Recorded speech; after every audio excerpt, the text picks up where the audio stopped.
Hi everybody, welcome to G for G here on YouTube. Today we're taking a look at South Park Phone Destroyer and how over the top Ubisoft's game protection has gotten. So this game has been mired in performance controversy for quite some time. When it first started to gain some real popularity recently, there's a lot of people who had server issues. And there was also a lot of people who had issues getting the game to run after first launching it. And apparently the deal was that you needed to install Google Games or potentially uninstall it, reinstall it, like basically to refresh it. So I played the game for a while and I covered it already once on my channel and it was a lot of fun. However, we're getting into that issue where a lot of people are facing the PvP play wall. Not a paywall, but an actual play wall. And what often happens is you get your ass kicked in PvP, so you're tempted to go and buy a pack in order to upgrade your group, so that hopefully you can pass the play wall, which is now actually a paywall, sort of, an involuntary paywall, in order to get past the PvP. Then you had events, which meant that you had to PvP with certain characters in order to get an event character. Well, this was kind of annoying a lot of people, but there has been a recent patch to the game that everybody is basically calling the PC Principle patch that has broken the game for a large contingent of players, and I want to give you the example of what is happening here. So everything looks fine and dandy. You see, I was able to get into my home base. I can hit the continue button. You know, there's where I am at the moment. And, you know, everything seems to be going fine. I can... Uh-oh, I can't click on event. Huh. Hold it down, tap it quickly, nothing happens. Okay, well, now maybe something's up. Let me go and take a look at my free packs for the day. And you're like, you can click on Cartman, and he's reacting. Repeatedly clicking on Cartman, and he's eventually going to bang the desk. There he is. And you're like, oh, hey, look, Mimsy's in the store. Pigeon Gang's in the store. Uh-huh.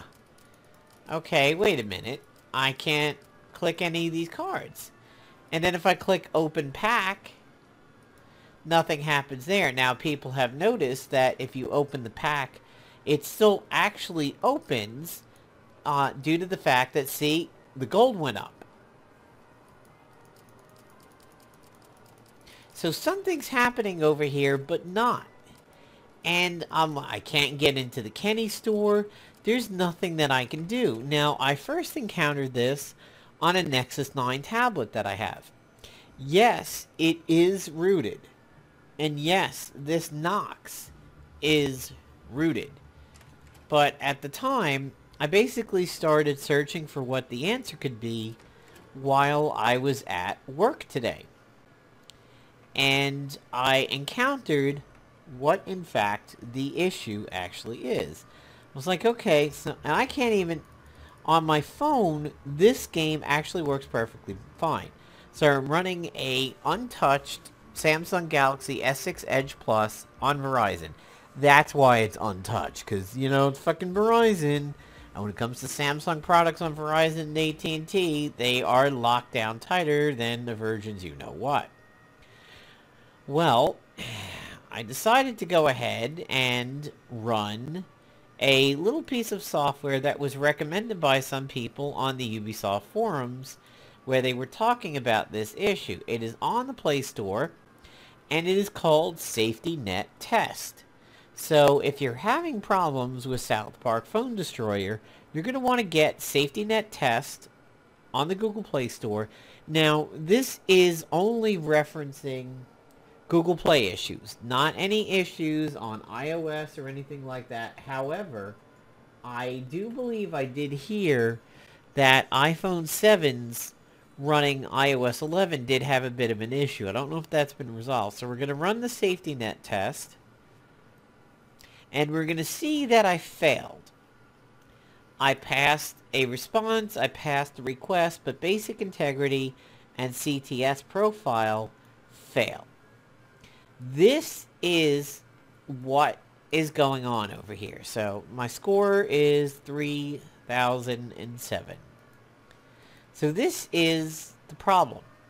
The problem is that South Park Phone Destroyer runs something called Safety Net. You can think of it as a form of anti-cheat. Well, apparently, it is the stupidest thing you could possibly imagine, because really talented and skilled, or even mildly skilled people, can go ahead and hide the root from South Park Phone Destroyer, and thereby Safety Net. So that means people can get around it anyway. Second of all, I'm hearing a report from several of the reviews and other people on the forums that has really done nothing to stop cheating, and apparently there is cheating in the game. One thread, I believe it was a thread and not a review, was that people were like, okay, so I get into a match and I play this character. And then the enemy plays the exact same character. And then I play, let's say so, they both start off with a Cartman. And then he goes to a Kyle. Well, the enemy guy deploys a Kyle and a Mimsy at the same time. And that was a common thing that I was kind of seeing, is that, like, you know, I only had enough to play, you know, units worth 9 power. This guy played 9 power and then immediately played something that would take him up to 11. And this is the issue that people were seeing with cheating in South Park Phone Destroyer, and that it was making PvP impossible, thereby making the paywall more attractive because the play wall was not working. So there you go, folks. There's the problem with South Park Phone Destroyer on Android devices. If you are rooted, you're probably screwed at this point. If you are not rooted and having that no-click error, you still could go ahead and try to clear the cache, clear the data, uninstall it, reinstall it, and see what happens. But if you are having issues, you may want to go to the Ubisoft forum, and I would highly recommend downvoting them as 1 star and putting that in your review on the Google Play Store.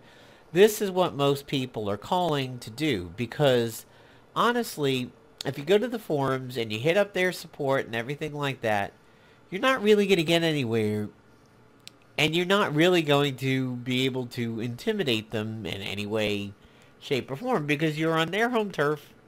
They're just not really going to care. However, if you start 1-starring the game on Google Play and negative reviews get out there and people get turned away, and potential new customers don't come over and start buying packs, they're going to lose revenue. And they could potentially start facing major issues. I mean, let's face it, people. Gamers have a voice now. It started really with, like, Aliens, Colonial Marines way back when, but that was more just like refunds and everything. No Man's Sky started the whole refund thing, but the reviews and the attitude was so bad about the game, the dev pretty much just crawled into a cave in the fetal position and cried for about 9 months. I mean, it's like this guy was just buried. You couldn't find him anywhere. Supposedly there's been patches that have made the game better, but you know, the community was hoodwinked when it came to that game. It featured basically none of the stuff that had been talked about before the game came out and even demoed, and they were important things to people.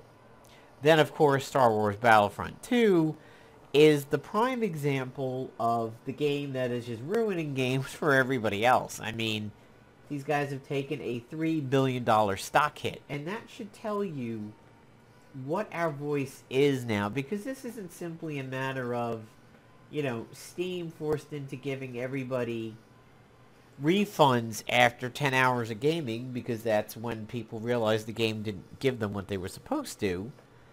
This has been covered by major outlets. CNBC and, Wall Street is talking about this.